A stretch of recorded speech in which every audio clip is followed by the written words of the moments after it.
ఏం చేస్తుంది మా చెల్లి అనుకుంటున్నారా? ఎందుకో ఈ రోజు మా ఇద్దరికి గులాబ్ జామ్ తినాలనిపించింది. సరే ఇంక చేయమని మా అమ్మని అడిగితే నా వల్ల కాదు దొబ్బేండి అనింది. సరే ఇంకా మేమే ఎట్లా ఒకటి చేసుకుందాం సీక్రెట్గా అని చెప్పి వెయిట్ చేసాం. మా అమ్మ బయటకు వెళ్ళి నాకు తెచ్చుకుందాం అనుకున్నాం. సరే బయటకు వెళ్ళినాక గులాబ్ జామ్ కోసం గులాబ్ జామ్స్ ఏమేం కావాలని యూట్యూబ్లో చూసి సామాన్లన్నీ తెచ్చుకున్నాం. తెచ్చుకొని రాగానే ఇంటి బయట మా అమ్మ ఎదురుగానే కూర్చొని ఉంది, ఇలా అరుంధతి లాగా. మేము ఇంట్లోకి వెళ్తుంటే మా అమ్మ రియాక్షన్ ఎలా ఉంటుందేమో. మా చెల్లి తప్పించుకోవడానికి ఆ సామాన్ అంతా నా చేతిలో పెట్టి నువ్వే తీసుకొని వెళ్ళి ఇంట్లో లోపలికే అంది. సరే ఇంకా చిన్న పిల్ల కదా అని మనమే ఎలా ఒకటి తీసుకొని వెళ్తూ ఉన్నాం. అది ఏమన్నది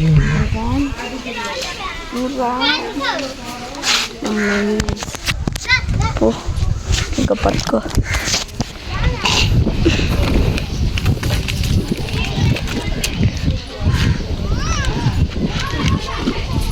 వంట మనిషి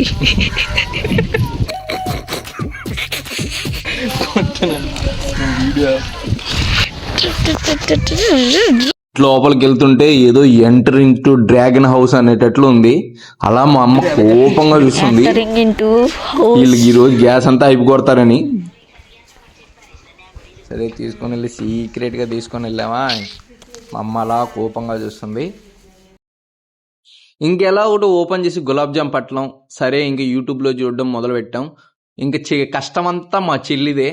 ఇంకా పట్లాలు ఇప్పింది, పిండి కలుపుతుంది, ఏదేదో చేస్తుంది, నాకేం అర్థం కాలే. సరే మనం అలా చూస్తున్నాం, ఏదన్నా పిల్ల హెల్ప్ అడిగితే మనం అలా మిక్సీ చేసినట్టే యాక్టింగ్ చేస్తున్నాం. నేను దావతాలేపో, నువ్వు ఆ గబ్బు చేతులతో పట్టుకొని అది దోమి ఇది దోమి మళ్ళీ అది చేసి నేను దావతాలేపో.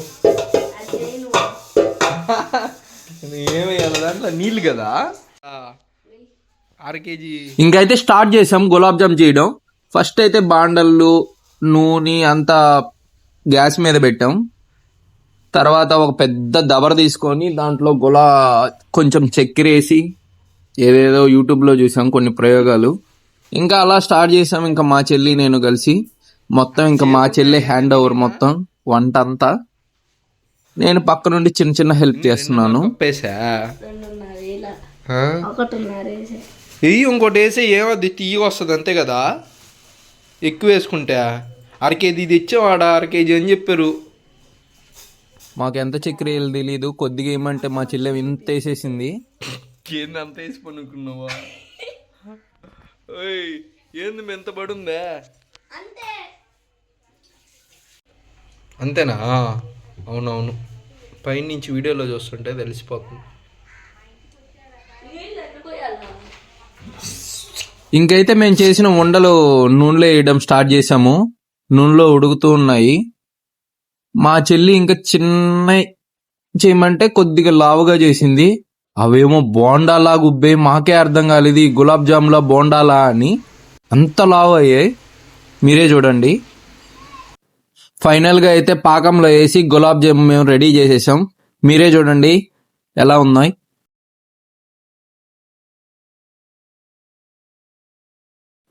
ఫైనల్గా అయితే అందరికి పెట్టేసాం మా గులాబ్ జామ్ మేము చేసినవి. ఫైనల్గా మా చెల్లె తినబోతుంది ఇప్పుడు. టేస్ట్ ఎలా ఉంటుందా అని చేసినామి. ఇప్పుడు తన రియాక్షన్ ఎలా ఉంటుందో చూద్దాం. ఒకటి దీని ఫస్ట్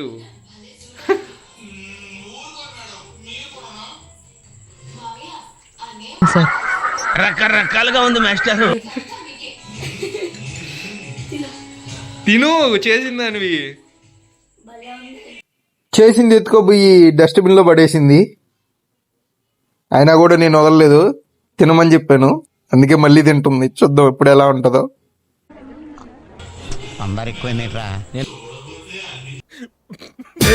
బాగుందా అంకుల్? ఉప్పులో కొంచెం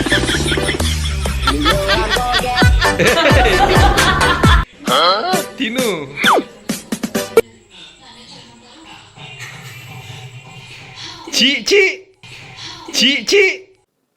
ఫైనల్ గా అయితే మా వంటలు చెప్పలేని విధంగా ముగిసాయి. ఫైనల్ గా మేము చేసిన గులాబ్ జాములు తిన్న తర్వాత మా ఫ్యామిలీ మాకు ఒకటే ఒక సజెషన్ ఇచ్చారు. అదేంటంటే, అమ్మలు వంటలు మానేసి వేరే మార్గం చూడమ్మా.